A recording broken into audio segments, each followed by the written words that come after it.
Ya, pertanyaan untuk keunikan anak malam hari ini saya akan bacakan. Bagaimana menghadapi anak yang manipulatif? Anak manipulatif termasuk tipe yang mana? Kolerik atau bukan? Oke. Iya Pak, dia sanguin. Semua yang Bapak sampaikan ada di dia. Oke, jadi bukan plekmatik, sanguin, betul. Sanguin, ya. Pak Jarod, anak satu melankolik kok senang bicara. Apa itu hasil irisan dengan sanguin? Oke, ya. Saya jawab dulu yang nomor satu ya. Pertanyaan pertama, anak manipulatif. Nah, ini kalau berupa perilaku yang salah, ya, nipu, bohong, manipulatif, itu bisa temperamen apa saja. Jadi semua temperamen bisa bohong, bisa nipu karena itu dosa.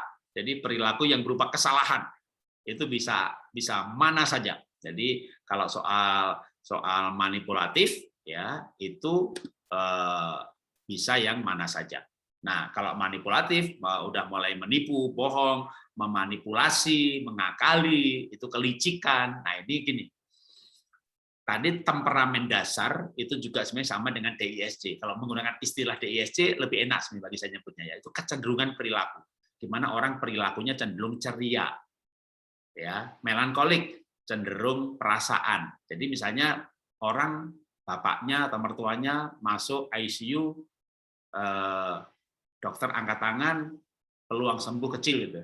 Nah ini kan saya lagi ngalamin begitu, makanya ini ada gelangnya, gelang kerawat pasien. Ya. Selesai Zoom, rumah sakit, gitu kan. Tapi karena saya sanguin gitu ya, kecenderungannya tuh ceria aja. Emang kalau saya sedih dia sembuh kan gitu kan, enggak kan? Malah saya sedih, saya stres, saya ikut drop. Mendingan saya ketawa-ketawa, saya ceria, saya bisa merawat tanpa sakit. Sama juga waktu anak saya COVID dulu 15 Juni, sesak nafas, tak rawat di rumah gitu. Wah, anak COVID, istri pingsan, pembantu tergeletak. Saya begini juga mukanya. Nah, ini sebenarnya kecenderungan perilaku, ya, sanguin. Sama juga kecenderungan perilaku untuk yang cenderung cuek, cenderung kalem, ya. Kalau dari yang positifnya kalem itu pragmatik, ceria itu sanguin, tegas itu kolerik.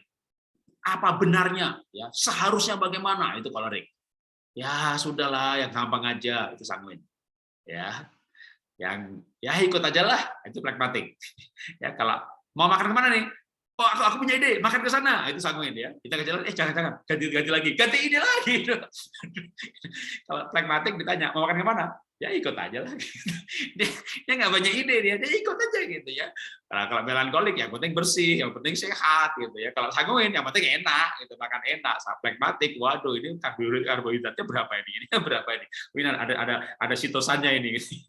Itu melankolik banget. Nah, makannya makan sehat. Makanya saya sekarang ini melankolik saya malah hampir 30%. Karena saya mulai makan sehat, kalau makan tak hitung, itu karbonya berapa, itu karotin apa beta karotin. Wah, saya detail banget sampai istri saya kata, kamu tuh makan atau mikir? Kalau dulu, wah, biawak saya makan. Ke Solo ya cari sate RW gitu ya. Dulu saya sanguin banget, 90% sanguin. Tiba-tiba sanguin saya tinggal 30%. Sekarang saya mulai makan sehat, bahkan sekarang ini makin sehat lagi. Kalau Anda baca Instagram saya, sekarang saya karbonya saya hitung. Tapi saya sekarang sudah bisa lepas obat 50%. Dulu pagi Janupia sama Glimeberit, malam Glucopak sama Glimeberit. Sekarang pagi salah satu aja, Janupia tok atau Glimeberit. Malamnya Glucopak atau Glimeberit. Saya udah potong obat 50%. Dan di Instagram kan juga saya upload ya, gula saya pagi 80, siang makan 2 jam lagi 108. Udah kayak orang normal aja gitu. Itu obat dikurangi 50%. Tapi saya makin teliti, makin perfect dalam hal makan minum. Ya, minum probiotiknya, nanti saya sama Pak Hendra mau bikin seminar mengenai probiotik yang sehat. Nah, ini melankolik banget nih. Ini bukan saya lagi atau bukan saya yang dulu gitu. Jadi orang berubah ya, orang berubah. Nah, makanya ada pertanyaan lagi yang saya akan jawab sama. Pak Jarod anak pertama melankolik, kedua pragmatik, ketiga sanguin. Kok nomor 1 sekarang pandai bicara, berubah dia. Jadi anak saya nomor 1 waktu SD melankolik, aduh temennya cuma Lira sama Krista, kakak adik lagi. Sampai kita cariin teman buat anak di rumah, baca buku, belajar, kita yang nyariin teman. Sekarang gue temenin New York, San Francisco, udah seluruh dunia dia punya teman gitu. Jadi melankolik itu kalau diberi kesempatan, didorong terus, waduh. Makanya anak saya, jadi gini, dulu saya latih dia. Anak saya tuh pernah dia ngomong begini, atau saya cerita waktu anak saya masih kecil ya, saya tahu dia melankolik, nggak suka bicara. Nomor 3 yang sanguin suka bicara. Nah, dulu anak nomor 1 ini kalau dia saya seminar kemana soal parenting, tak suruh kesaksian. Itu habis kesaksian pasti marah dia sama istri saya, mama. Ma, papa itu loh, Mbak. Aku dipaksa-paksa kesaksian terus, nangis dia nangis. Tapi saya tahu gimana dorongnya dia, ya kan dia orang melankolik, suka duit, suka nabung, kesaksian 1 juta, disogok. Ntar salah motivasi dong Pak, nggak apa-apa. Yang penting dia mau ngomong dulu gitu ya. Nanti kalau udah SMP baru motivasinya dipoles lagi, makan apa waktu ulang tahun makan ke panti asuhan. Tapi dulu saya sogok tuh benar ya, sampai akhirnya dia belajar bicara, belajar bergaul. Jadi kita latih itu anak bergaul, kita latih itu anak bicara sampai dia berubah. Nah, perubahannya itu kelihatan waktu dia SMA. Ya, SMP udah mulai kelihatan dari sisi personality. Jadi kalau sekarang dites dia udah nggak melankolik lagi. Jadi memang orang itu berubah. Jadi kalau mau lihat anak berubah, lihat manusia berubah, lihat saya berubah, lihat anak-anak kami berubah. Tapi untuk bisa merubah anak saya asesmen dulu anak saya. Jadi anak saya itu melankolik banget. Aduh, saya bilang siapa yang taruh kita di sini? Nangis dia. Kalau Bena, plekmatik banget. Kamu ulangan lihat 2,5, 3,0. Kalau besar menjadi apa? Senyum aja. Menjadi pendeta. Cuek kayak minta ampun, ulangan 2,5, 3,0, wajah damai sejahtera, tidur enak, makan pules. Aduh, Nia punya kesalahan sedikit. Ulangan nilainya 8, nangis dia. Kenapa nangis? 8. Temanmu berapa? 7. Temanmu yang lain 6,5. Tertinggi di kelas berapa? 8. Kamu dong paling tinggi. Iya, kenapa nangis? Kan nggak 100, nggak 10. Anak saya itu melankoliknya luar biasa, yang nomor 1. Maka dulu saya sampai bilang sama istri begini, saya takut loh. Saya takut anak saya ini nanti ranking 2 dia bunuh diri. Dia terlalu perfeksionis, terlalu melankolik. Kasurnya harus bersih, rapi. Wah, sekarang punya suami lebih rapi lagi. Atau anak saya yang sudah berubah, nggak rapi-rapi banget. Dia jadi makan pakai tangan. Dulu anak saya nomor 1, Nia itu, saking melankoliknya, ke pantai. Namanya di pantai ada apa dong? Ada pasir. Kaki jadi pasir. Nggak mau kotor, minta digendong. Coba di pasir, di pantai digendong. Kakinya nggak mau kena pasir, kotor. Aduh, melankoliknya minta ampun. Tapi karena saya mengerti temperamen dasar, saya mengerti foto karakter, saya berkata dengan yakin, saya akan rubah anak saya. Tapi saya harus tahu dulu siapa anak saya. Jadi anak itu bisa berubah. Ya, kalau sudah tahu, baru bisa berubah. Makanya sekarang bukan hanya saya sih, anak-anak kami adalah anak-anak yang berubah.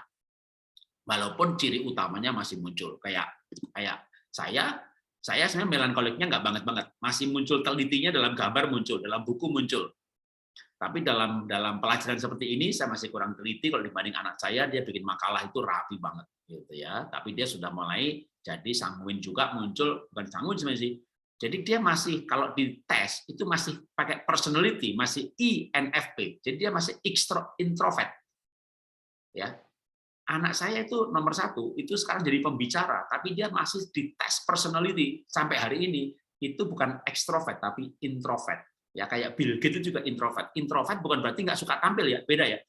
Introvert itu tampil begitu lelah, capek, cari energi itu sendirian. Baca buku sendiri, nyepi, kekuatannya balik waktu sendiri. Nah, itu orang introvert. Tapi dia kemampuannya, jadi bedakan antara karakter sama kemampuan. Otaknya, kemampuannya, dia mampu berbicara depan umum. Tapi begitu berbicara depan umum, dia capek, lelah. Dan waktu capek, dia menyendiri. Itu introvert. Nah, anak saya nomor 1 itu introvert. Makanya dia melankolik. Karena melankolik itu introvert. Nah, saya ini ekstrovert. Saya kerja, capek. Cari energinya gimana? Ketemu orang, Zoom. Ya, ngurusin mertua, aduh, lihat napanya tersengal-sengal, biayanya, tagihannya puluhan juta, satu hari bisa 20 juta, namanya ICU, dokternya tim medis, ahli ginjal satu, ahli paru-paru satu, ahli empedu satu, semuanya spesialis semuanya. Satu hari 20 juta, apa nggak stres, ya? Nah, kalau stresnya gimana? Nah, kalau orang melankolik, orang introvert, stres sedih, menyendiri. Kalau saya enggak, ngesum. Karena saya ekstrovert. Gitu ya. Jadi anak saya itu nomor satu sekarang pembicara, tapi introvert. Nah, makanya kalau pakai ilmu kayak melankolik, flegmatik, kayak nggak cocok. Wong melankolik kok suka bicara? Nah, kalau gitu jangan pakai ilmu melankolik. Pakai ilmu ekstrovert, introvert, yang definisinya Myers-Briggs Type Indicator. Makanya kalau ada konsultasi hanya psikolog yang nggak belajar MBTI, nggak belajar sidik jari, nggak belajar NLP gitu ya, mungkin hasilnya hanya bisa sanguin, flegmatik, melankolik, udah ilmunya itu aja gitu. Ya nanti nggak cocok-cocok analisanya. Jadi semuanya bisa diterangkan dengan ilmu yang ada, pendekatan yang ada. Karena memang manusia itu sekali lagi berubah. Analisanya tahun berapa, sekarang bagaimana. Nah kalau sekarang pun sudah nggak cocok, maka perlu didekati dengan ilmu yang lain. Ya, perlu dijelaskan dengan ilmu yang lain. Tuhan memberkati.